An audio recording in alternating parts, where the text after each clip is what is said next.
매일 성경과 함께하는 오늘의 큐티 시간입니다. 5월 3일 오늘의 말씀은 민수기 22장 1절에서 20절입니다.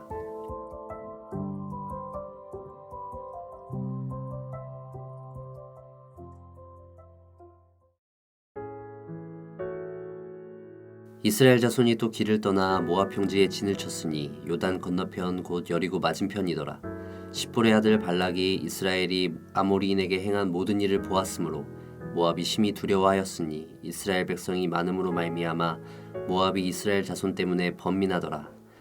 미디안 장로들에게 이르되 이제 이 무리가 소가 밭의 풀을 뜯어먹음같이 우리 사방에 있는 것을 다 뜯어먹으리로다 하니 그때 십볼의 아들 발락이 모압 왕이었더라. 그가 사신을 부울의 아들 발람의 고향인 강가 부돌에 보내어 발람을 부르게 하여 이르되 보라 한 민족이 애굽에서 나왔는데 그들이 지면에 덮여서 우리 맞은편에 거주하였고 우리보다 강하니 청하건대 와서 나를 위하여 이 백성을 저주하라. 내가 혹 그들을 쳐서 이겨 이 땅에서 몰아내리라. 그대가 복을 비는 자는 복을 받고 저주하는 자는 저주를 받을 줄 내가 알미니라. 모압 장로들과 미디안 장로들이 손에 복채를 가지고 떠나 발람에게 이르러 발락의 말을 그에게 전하매 발람이 그들에게 이르되 이 밤에 여기서 유숙하라. 여호와께서 내게 이르시는 대로 너희에게 대답하리라. 모압 귀족들이 발람에게서 유숙하니라. 하나님이 발람에게 임하여 말씀하시되 너와 함께 있는 이 사람들이 누구냐? 발람이 하나님께 아뢰되 모압 왕 십볼의 아들 발락이 내게 보낸 자들이니이다. 이르기를 보라 애굽에서 나온 민족이 지면에 덮였으니 이제 와서 나를 위하여 그들을 저주하라. 내가 혹 그들을 쳐서 몰아낼 수 있으리라 하나이다. 하나님이 발람에게 이르시되 너는 그들과 함께 가지도 말고 그 백성을 저주하지도 말라. 그들은 복을 받은 자들이니라. 발람이 아침에 일어나서 발락의 귀족들에게 이르되 너희는 너희의 땅으로 돌아가라. 여호와께서 내가 너희와 함께 가기를 허락하지 아니하시느니라. 모압 귀족들이 일어나 발락에게로 가서 전하되 발람이 우리와 함께 오기를 거절하더이다. 발락이 다시 그들보다 더 높은 고관들을 더 많이 보내매 그들이 발람에게로 나아가서 그에게 이르되 십볼의 아들 발락의 말씀에 청하건대 아무 것에도 거리끼지 말고 내게로 오라. 내가 그대를 높여 크게 존귀하게 하고 그대가 내게 말하는 것은 무엇이든지 시행하리니 청하건대 와서 나를 위하여 이 백성을 저주하라 하시더이다. 발람이 발락의 신하들에게 대답하여 이르되 발락이 그 집에 가득한 은금을 내게 줄지라도 내가 능히 여호와 내 하나님의 말씀을 어겨 덜하거나 더하지 못하겠노라. 그런즉 이제 너희도 이 밤에 여기서 유숙하라. 여호와께서 내게 무슨 말씀을 더하실는지 알아보리라. 밤에 하나님이 발람에게 임하여 이르시되 그 사람들이 너를 부르러 왔거든. 일어나 함께 가라. 그러나 내가 내게 이르는 말만 준행할지니라.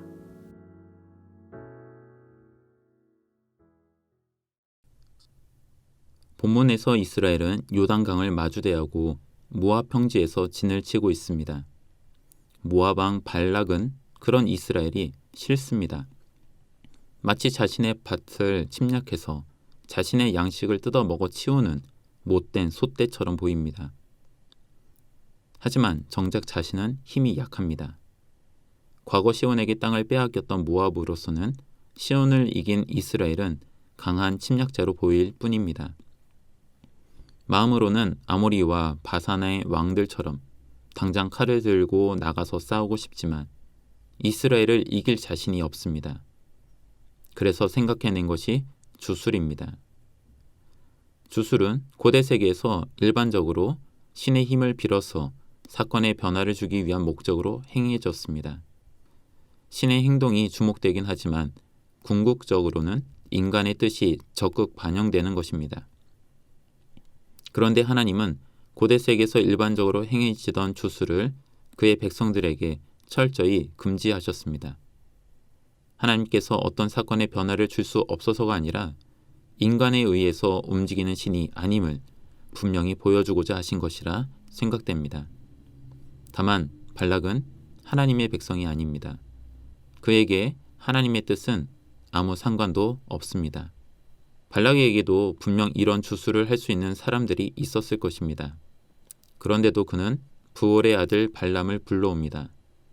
왜냐하면 발람의 주술 능력이 탁월하다고 여기기 때문입니다. 그가 복을 빌면 복을 받고 저주를 하면 저주를 받을 것이라고 믿고 있습니다. 학자들은 발람이 살던 곳을 유프라테스강 지류의 한 곳인 부을로 추정합니다. 만일 이 추정이 맞다고 한다면 모압에서 600km나 되는 거리에 있는 주술사를 불러와야 합니다. 발람을 데려오는 일은 많은 시간을 소모하는 것이면서 동시에 많은 비용이 드는 일입니다. 발락은 사절단을 구성해서 그 먼 길을 보냅니다. 먼 곳까지 가고 먼 곳까지 와야 하는 일이니 발람에게 충분한 보상을 줘야 할 것이라 생각하고 충분한 복채도 들려보냈을 것입니다. 이 단락은 매우 단순하게 기록하고 있지만 사절단은 적어도 20여일을 걸어서 발람에게 갔을 것입니다. 사절단은 먼 길을 온 목적을 분명히 알기에 발람을 적극적으로 설득했을 것입니다. 그러나 발람은 여호와가 너희의 땅으로 가기를 허락하지 않는다는 이유로 거절합니다.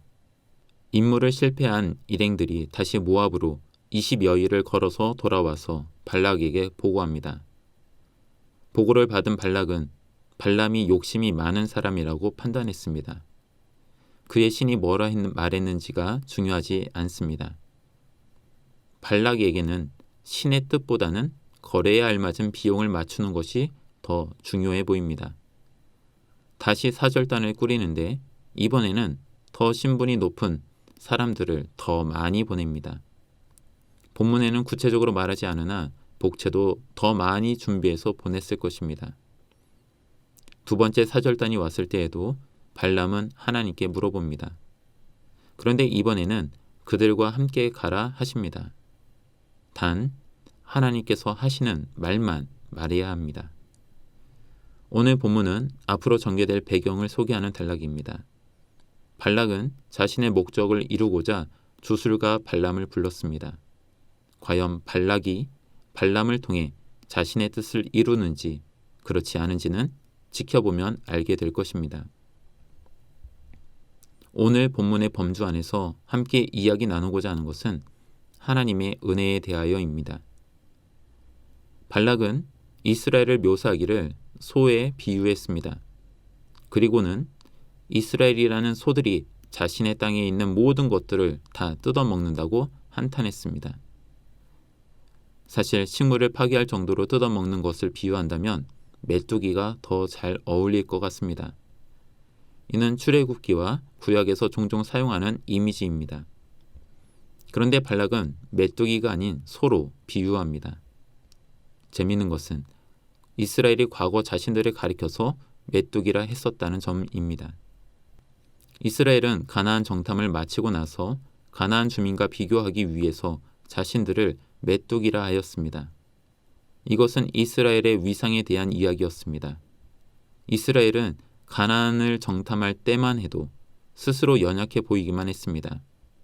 다른 사람들이 더 강해 보였습니다.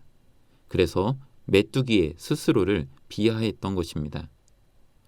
그런데 시간이 흘러 다시 가나안 입성을 눈앞에 두고 있는 상황이 되었는데 누군가의 눈에 비친 이스라엘은 더 이상 메뚜기 같은 존재가 아닙니다.